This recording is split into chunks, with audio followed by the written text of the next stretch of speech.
Pedeapsă record cu închisoarea pentru un medic ginecolog din București. Iosef Cop a fost condamnat la 14 ani de închisoare pentru că ar fi violat 4 femei. Agresiunile sexuale ar fi avut loc în cabinetul lui în centrul capitalei, cabinet care e încă deschis. Magistrații l-au mai obligat pe ginecolog să plătească despăgubiri morale în valoare de 24.000 de euro. Hotărârea instanței nu e definitivă.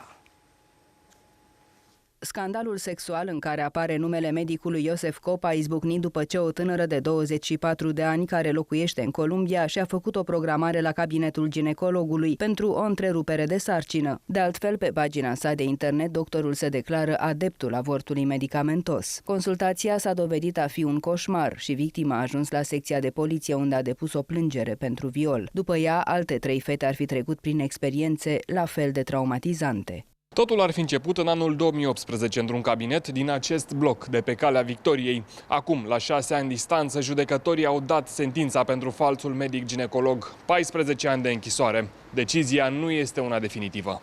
Într-o reacție oferită pentru observator după verdictul judecătorilor, Iosef Cop susține că în cabinetul ginecologic ar fi tratat-o doar pe tânăra din străinătate. Prima din 2018 și ultima din 2021, în viața mea n-am văzut numai în sală de judecată. Adică, cu alte cuvinte, cele 4, numai una singura este străină, nu e româncă, a reușit să intre la mine în cabinet și am văzut-o că nu este în normalitate. Avocații mei spune, domnule, n-a văzut-o, n-a pus mâna pe ea. Cum a violat-o? În timpul anchetei, cât și în timpul procesului, medicul a negat toate acuzațiile și a susținut public faptul că dosarul este instrumentat la comanda unor persoane care i-ar dori răul. 100% știu cine este în spatele dosarului. Este o persoană și cu concubina lui. Ar fi vorba despre locatarei blocului în care are cabinetul și care ar urmări, susține ginecologul, să-l înlăture din funcția de președinte al Asociației de Proprietari.